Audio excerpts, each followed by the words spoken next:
ലാ യഖാഫൂന ലൗമത ലായിം, വിമർശകന്റെ വിമർശനത്തെ അവർ ഭയപ്പെടില്ല. നമ്മെപ്പറ്റി മറ്റുള്ളവരെന്തു പറയുന്നു ഇതിനെക്കുറിച്ച് വേവലാതിപ്പെടില്ല.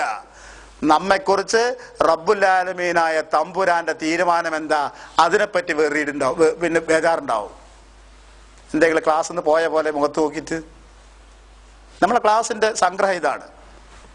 നമ്മുടെ എല്ലാ നല്ല ബന്ധങ്ങളും ആളുകളുമായിട്ടൊക്കെ നിലനിർത്തും വേണം, തെറ്റയ്ക്കാൻ പാടില്ല. എല്ലാ അയൽവക്ക ബന്ധം, സുഹൃത്ത് ബന്ധം, ഗുരുസ്താദുമാരായിട്ടുള്ള ബന്ധം, ആ ബന്ധങ്ങളൊക്കെ നിർത്തണം. അതേസമയം അള്ളാഹു നമ്മെ ഏൽപ്പിച്ച ഈ സത്യങ്ങൾ അത് പറയുന്നിടത്ത് വിമർശകന്റെ അയാൾക്ക് എന്ത് തോന്നും? അയാൾക്ക് എന്ത് തോന്നിയാൽ എന്താ? എനിക്ക് ഞാൻ പറഞ്ഞത് ഹക്കും അള്ളാഹിന്റെ ദീനുമാണെങ്കിൽ എന്തിനു ഭയപ്പെടണം? അത് വ്യക്തിപരമായി പറയാൻ പറ്റുന്നവർക്ക് അങ്ങനെ പറയാം. സന്ദർഭങ്ങൾ ഉണ്ടാക്കേണ്ടത് അങ്ങനെ ഉണ്ടാവാം. മൊത്തത്തിൽ നടക്കുന്ന ഒരു ശ്രമത്തിന്റെ ഭാഗമായിട്ടാണെങ്കിൽ അങ്ങനെ. ഇത് നമ്മുടെ ദൗത്യമാണെന്ന് മനസ്സിലാക്കിയത്. ഇതിൽ മാത്രമല്ല, എന്തിലും. കള്ള് കുടിക്കുന്ന ഒരാളോട് കുടിക്കരുതെന്ന് പറഞ്ഞാൽ അയാൾക്കത് തോന്നും. അയാൾക്ക് തോന്നിയാൽ എന്താ? കുടിക്കാൻ പാടില്ല, എന്നെ കുടിക്കരുത്. നീ മുസ്ലിം ആണെങ്കിൽ തീരെ കുടിക്കരുത്, അമുസ്ലിം ആണെങ്കിലും കുടിക്കരുതോ, അത് ദോഷല്ലേ, വിട്ടു നിൽക്കണം. അതാണ് മുസൽമാൻ. അത് പറയണം. ലാ യഖാഫൂന ലൗമത ലായിം, വിമർശകന്മാർക്ക് എന്ത് തോന്നി എന്ന് ചിന്തിക്കേണ്ടതില്ല. അതാ നമ്മുടെ തന്റെ ഇടം. സത്യങ്ങളെ കൽബെന്ന് പൊടിച്ചാങ്ങള് പല സംഗതിയും കണ്ണിന് മുന്നിൽ കണ്ടിട്ട് പറയാത്തത് എന്താ? മറ്റുള്ളവർക്ക് എന്നെപ്പറ്റി എന്ത് തോന്നുന്നു വിചാരിച്ചിട്ടല്ലേ. പിന്നെ ഒരു പേടിയോ, നമ്മളെ മയ്യത്തോണ്ട് ഇവർ കളിച്ചു കളയോ, നമ്മളെ മക്കളെ കല്യാണം മലങ്ങോ, അതാവോ ഇതാവോ. എത്ര തവണയാ ഞാനിതൊക്കെ ആവർത്തിക്കണേ അറിയോ? എന്റെ മകൾക്ക്, നിങ്ങളെ മകൾക്ക് ഒരു പുതിയാപ്പിളനെ പടച്ചോ നിശ്ചയിച്ചിട്ടുണ്ടെങ്കിൽ ഓളോന്റെ അടുത്തെത്തും, ഓൻ ഓളെടുത്തെത്തും. അതാര് തടഞ്ഞാലും നിൽക്കൂല. ഈ ദുനിയാവിൽ അള്ളാഹു നിശ്ചയിച്ചിരിക്കുന്ന ഒരു ചോറിന്റെ ഉരുള ബാക്കിയുണ്ടെങ്കിൽ അത് തിന്നാതെ പോകൂലാതാ പ്രവാചകന്റെ സംസാരം സല്ലല്ലാഹു അലൈഹി വസല്ലം. ആകെ ടോട്ടൽ ഇത്ര ഹുബൂസ് ഖത്തറിൽ നിശ്ചയിച്ചിട്ടുണ്ടെങ്കിൽ അത് തിന്നാതെ പോകൂല. തിന്നാതെ പോയാൽ പിന്നെ ഇവിടെ തന്നെ വരുന്നർത്ഥം. ആ തമാശയായി കൂട്ടിയച്ചാൽ മതി.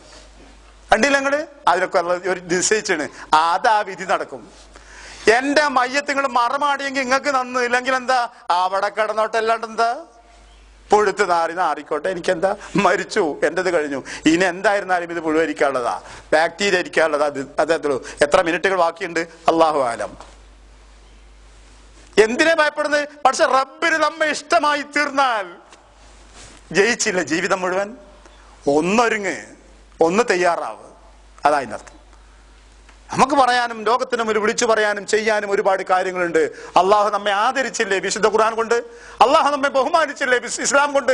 അള്ളാഹു നമ്മളോട് ദയ കാണിച്ചില്ലേ ഈ വിശ്വാസത്തിന് കൂടെ വരാൻ തീരുമാനിച്ചിട്ട്? അള്ളാഹു നമുക്ക് നന്മയല്ലേ നൽകിയത്? ആഖിറത്തിന് നന്മയല്ലേ ഉദ്ദേശിക്കുന്നത്? അതുകൊണ്ടല്ലേ നമ്മുടെ ഈ കൂട്ടത്തിൽ കൂട്ടിത്തന്നത്? അള്ളാഹു നേരത്തെ പെരുമാറാവട്ടെ. അതുകൊണ്ട് അവനോടുള്ള കടപ്പാട് ചെയ്യാം. മൂന്നാമത്തത് നമുക്കുണ്ടാവേണ്ട ഒരു കാര്യം, ഈ തരം വിഷയങ്ങളൊന്നും ഇപ്പൊ അത്ര പ്രധാനപ്പെട്ടതൊന്നുമല്ല എന്നൊരു മട്ട് വന്നുപോയി. പ്രധാനമായൊരു കാരണം നമ്മുടെ മതവിദ്യാഭ്യാസ രംഗത്തിന്റെ തകരാറാണ്. ഇതൊക്കെ ശരിക്കും കുട്ടികൾ മദ്രസയിൽ നിന്ന് പഠിക്കേണ്ട വിഷയ. ഒരു മദ്രസയിലും ഇങ്ങനത്തൊന്നും കൊടുത്തില്ല എന്നാണ് നമ്മുടെ അനുഭവം. അതുകൊണ്ട് കഴിഞ്ഞ കുട്ടികൾക്ക് പറഞ്ഞു കൊടുക്കേണ്ടിയിരുന്നു, അത് പറഞ്ഞു കൊടുത്തില്ല. ഞാനൊരു വലിയ ആളായി സംസാരിക്കില്ല. മിമ്പറുകളിൽ നിന്നും പലപ്പോഴും ഇതൊന്നും കേൾക്കാനിട വരുന്നില്ല നമ്മുടെ ആളുകൾ. നമ്മുടെ ആ മുസ്ലിം സമൂഹം വളരെ ദീനി സ്പിരിറ്റോ താല്പര്യമുള്ളവരാ, പക്ഷെ പറഞ്ഞു കൊടുക്കേണ്ടവരാ ബാധ്യത നിർവഹിക്കുന്നില്ല. അതുകൊണ്ട് സംഭവിച്ചതാ. നിങ്ങൾ അറിയോ നബി സല്ലല്ലാഹു അലൈഹി വസല്ലം ഹദീസ്? മൻ ഷഹിദ അന്നഹു ലാ ഇലാഹ ഇല്ലല്ലാഹു വഹ്ദഹു ലാ ശരീക ലഹു വ അന്ന മുഹമ്മദൻ അബ്ദുഹു വറസൂലുഹു, അല്ലാഹു അല്ലാതെ ആരാധനക്ക് അർഹനില്ലെന്ന് ഒരാൾ അംഗീകരിക്കുകയും മുഹമ്മദ് മുസ്തഫ സല്ലല്ലാഹു അലൈഹി വസല്ലം അല്ലാഹു ഒരു ദൂതനാണെന്ന് ഒരാൾ അംഗീകരിക്കുകയും ചെയ്താൽ, രണ്ടെണ്ണായ വ അന്ന ഈസ അബ്ദുഹു വറസൂലുഹു വകലിമത്തും മിൻഹു വറൂഹും മിൻഹു, ഈസാ നബി അലൈഹി സ്വലാം അള്ളാഹുവിന്റെ അടിമയാണെന്നും ദൂതനാണെന്നും അള്ളാഹു ഉണ്ടാവൂ എന്ന കൽപ്പനയാൽ ഉണ്ടാക്കിയ, അള്ളാഹു നൽകിയ റൂഹിനാൽ ഉണ്ടായ പ്രവാചകനാണ് എന്നും അംഗീകരിച്ചാൽ, മൂന്നാമത്തത് വാന്നൽ ഹഖുൻ വാന്നൽ ജന്നത ഹഖുൻ, സ്വർഗവും നരകവും സത്യമാണെന്ന് അംഗീകരിക്കുകയും ചെയ്താൽ ദഖലൽ ജന്ന, അവൻ സ്വർഗത്തിൽ പ്രവേശിക്കും. അലാ മാ കാന അലൈഹി മിനൽ അമൽ, അയാൾ ചെയ്ത പ്രവർത്തികളുടെ തോതനുസരിച്ച്. സദഖ റസൂലുള്ളാഹ്, ബുഖാരിയുടേതാണ് ഹദീസ്.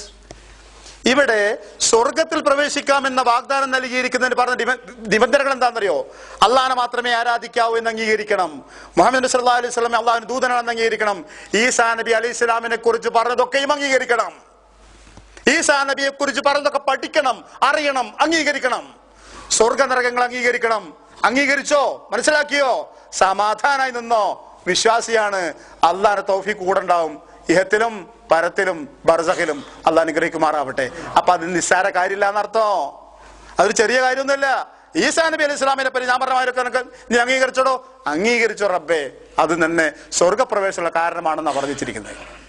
അവസാനിപ്പിക്കുന്ന വാക്കിതാണ്, എനിക്ക് സമുദായങ്ങൾ തമ്മിൽ ശത്രുത ഉണ്ടാക്കാനോ വിദ്വേഷം ഉണ്ടാക്കാനോ ഒരു ഉദ്ദേശമില്ല. അത് എന്തുകൊണ്ടെന്ന് പറഞ്ഞാൽ ദീനെതിരായതുണ്ട്. പക്ഷെ യാഥാർത്ഥ്യങ്ങൾ പറഞ്ഞു തരുന്നിടത്ത് ഖുർആനും വീഴ്ച കാണിച്ചിട്ടില്ല. അത് അതിന്റെ നീതിയാണ് താനും.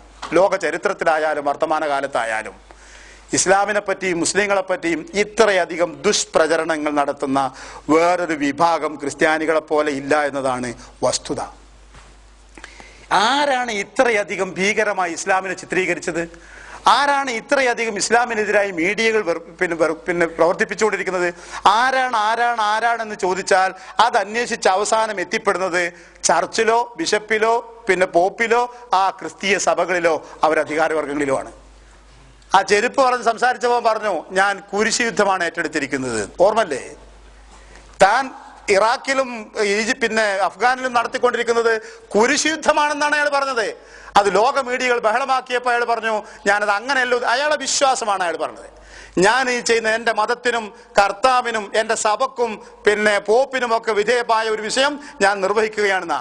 കണ്ടില്ല നിങ്ങൾ? ഒരു താല്പര്യമില്ലെങ്കിലും കിഴക്കും വടക്കും പടിഞ്ഞാറും തെക്കും കിടക്കുന്ന എല്ലാവരും കൂടി ഒരുമിക്കുകയാണല്ലോ മുസൽമാൻ അറ്റാക്ക് ചെയ്യുന്ന വിഷയത്തിൽ.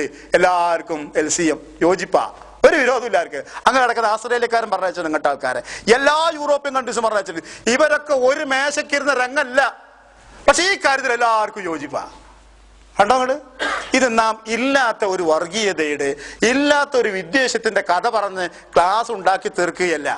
പകരം ചരിത്രം അതാണ്, വസ്തുതകൾ അതാണ്, സത്യം അതാണ്. അതിന്റെ ഓരോ അണുവും അളവും ഓരോ സമയത്ത് നമ്മൾ തിരിച്ചറിയുന്നുണ്ട് എന്ന് മനസ്സിലാക്കുക. അതുകൊണ്ട് ബോധവാന്മാരായി ജീവിക്കുക, ഓരോ ശ്രദ്ധയുണ്ടാവുക. എത്ര മീഡിയകളാണെന്നറിയോ അറബ് നാട്ടിന്റെ നേരെ തിരിച്ചു വെച്ചിരിക്കുന്നത്? എത്ര ചാനലുകളാണെന്നറിയോ അറബികളെ ക്രൈസ്തവ മതത്തിലേക്ക് കൊണ്ടുപോകാൻ ലക്ഷ്യം വെച്ചുകൊണ്ടിരിക്കുന്നത്? അല്ലാഹ് പറഞ്ഞാൽ തീരില്ല. നമ്മളെ നാട്ടിന്റെ കഥ ഞാൻ പറഞ്ഞു തരുന്ന വേറെ, ആളും അർത്ഥവും പണവും എല്ലാം ഉപയോഗപ്പെടുത്തിക്കൊണ്ട്. അപ്പൊ ആ ഒരു ശ്രദ്ധ ഉണ്ടാവുക. ഒരാൾ അയാളുടെ കുട്ടിക്ക് ഭാര്യക്കോ ഒരു ചികിത്സ പറഞ്ഞപ്പോ ആരോ അയാളോട് പറഞ്ഞു, നാട്ടിൽ നിന്ന് സായിബാബിന്റെ ആശുപത്രിയിൽ പോയാൽ ചികിത്സ ഫ്രീ ആണെന്നോ കുറവാണെന്നോ പറഞ്ഞു. അപ്പൊ ആ മനുഷ്യൻ പറഞ്ഞു, ആ സംഗതി ശരിയാവും. പക്ഷെ സായിബാബയ്ക്ക് ഈ പൈസ കൊടുക്കണവർ എന്തിനാ അയാൾക്ക് പൈസ കൊടുക്കണത്?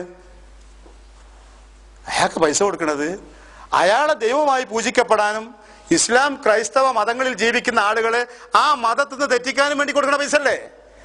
ആ പൈസ കൊണ്ട് ഇന്റെ മോന്റെ സുഖം അസുഖം ഭേദപ്പെടണ്ട, എനിക്ക് ആനുകൂല്യം വേണ്ട, ഞാൻ അവിടെ പോവില്ല.